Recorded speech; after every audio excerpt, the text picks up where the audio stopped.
Hello and welcome to the Daily Comic and Collectible, episode 514, and I'm happy to be back.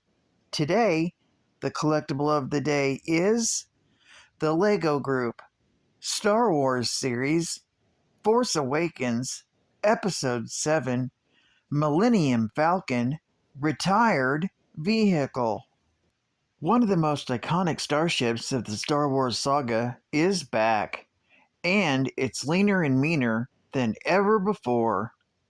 As featured in exciting scenes from Star Wars The Force Awakens, this latest LEGO version of the Millennium Falcon is crammed with new and updated external features, including an even more streamlined and detailed design. Detachable cockpit with space for two minifigures, rotating top and bottom laser turrets with hatch, and space for a minifigure. Dual spring-loaded shooters, sensor dish, ramp, and an entrance hatch. Open up the whole plates to reveal even more great new and updated details inside, including the main hold with seating area and hollow chessboard. More detailed hyperdrive secret compartments, extra boxes and cables, and storage for spring-loaded shooter ammo.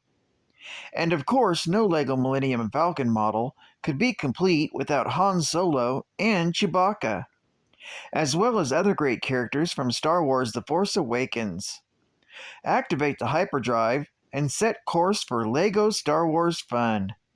Includes 6 minifigures with assorted weapons: Rey, Finn, Han Solo, Chewbacca, Tasu Leech, and Kenji Kulub, gang member, plus a BB-8 astromech droid.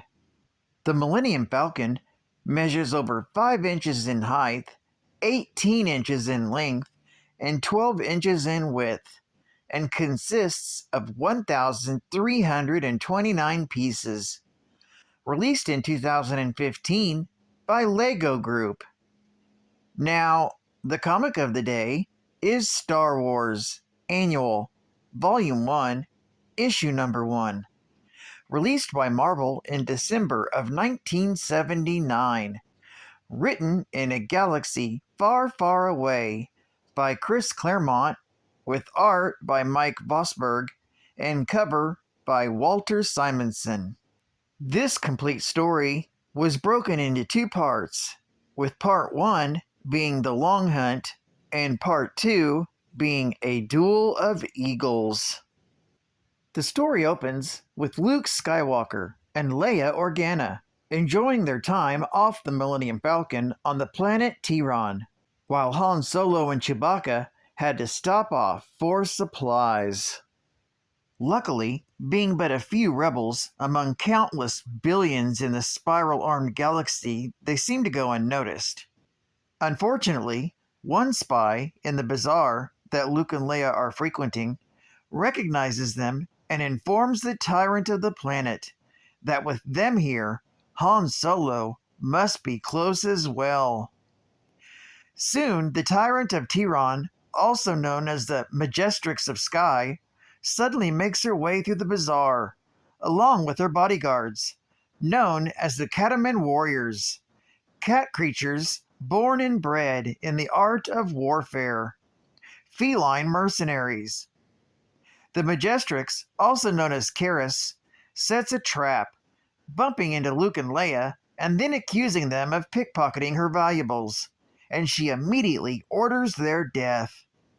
Though Luke and Leia do not realize it, this has all been a trap to lead them to Han Solo, and this time, Karis swears he will not escape. Back at the Millennium Falcon, Han Solo recognizes the description of Karis from his old smuggling days and decides to confront her right on her own home planet of Sky. But what they don't know is that she is now a powerful leader and apprentice to Darth Vader. Because of her Imperial connections, the Millennium Falcon, unfortunately, gets shot down over the planet by Imperial TIE fighters in the skies over Sky. Luke and Leia are forced into an escape pod and manage to escape the Falcon.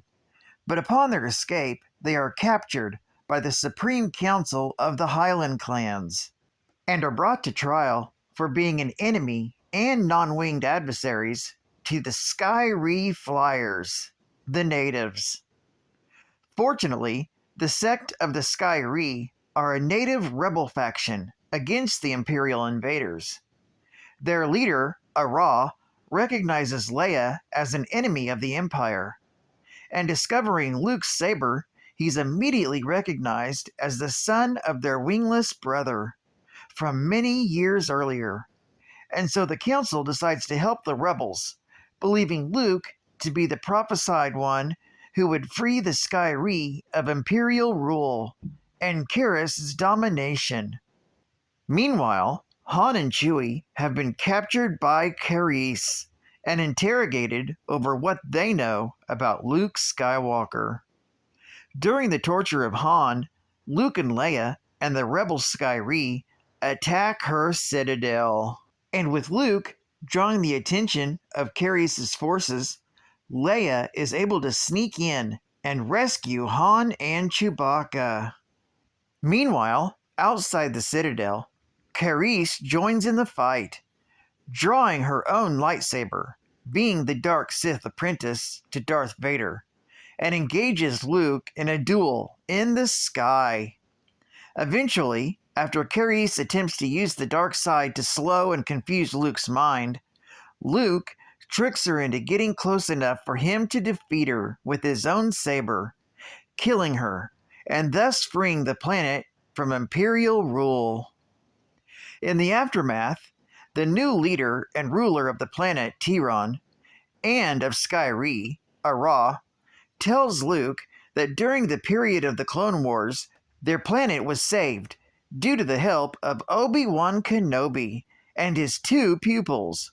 One of those pupils, Darth Vader, later returned and used this debt owed to him to enslave the THRU, appointing his apprentice Karis the Magistrix.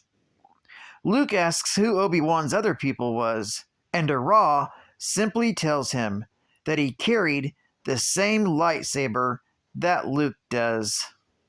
This story is continued in Star Wars Annual Volume 1, Issue Number 2, with a cover date of October 1982. Geek Fact: this issue is considered a key issue, being the first appearance of Karis, a Sith apprentice for the dark side of the Force, to Darth Vader. Bonus Geek Fact: arguably, the most notable thing about this issue is the ending, which reveals that Obi-Wan Kenobi and his pupils, Darth Vader and Luke's father, visited Sky during the Clone Wars and saved the Sky Tree, thus indebting them to the three men, which Darth Vader later took advantage of and put the planet under Imperial rule. Of course, we know that's not possible, as Luke's father and Vader are the same person, unless Ara is, for some reason, obscuring the facts on an Obi-Wan-like level for some reason. Another bonus geek fact: Karis tortures Han using an Imperial interrogation droid, same as used against Princess Leia in A New Hope, Episode 1. Yet another bonus geek fact: X-Men writer Chris Claremont, who had filled in for issue number 17, also writes this issue. Vosberg, known for his work on G.I. Joe, does the art. The result gives the whole issue a fantasy comic strip look that fits the tone of the story, and works out very nicely. There unfortunately won't be a pairing of these artists again in this series. Advertising ad facts. This set of NPC wheels gets you this set of NPC wheels for free. On every NPC 1980 annual car model kit, you'll find Gold Wheels tokens. When you save 20 tokens, we'll send you your choice of a free NPC model 1980 Camaro Z28, a Monza, a Monte Carlo, a Duster, or a GMC El Diablo.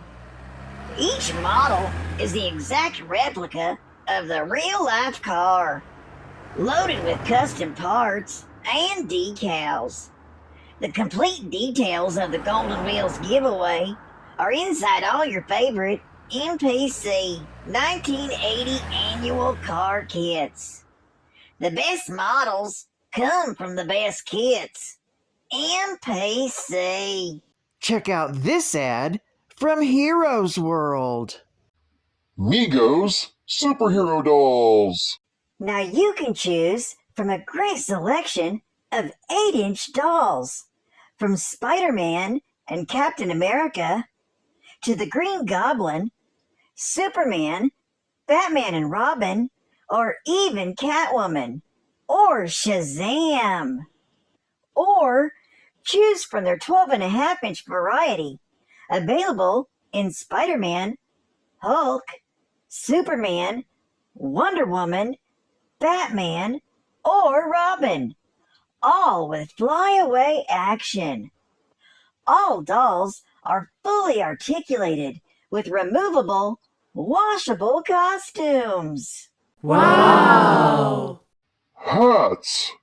Protect yourself from the cold with this full-face ski mask Spider-Man hat.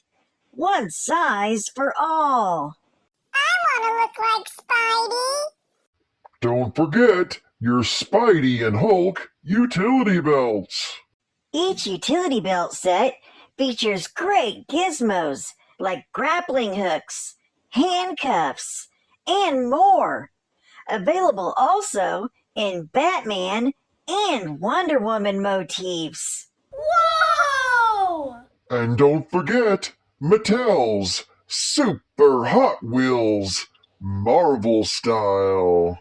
Choose from the Spider-Man car, the Hulk van, the Cap Americar, Thor, the Human Torch, or Thing. Order yours today from Heroes World. Visit the newly opened Heroes World in California, Florida, and New Jersey. And final geek fact.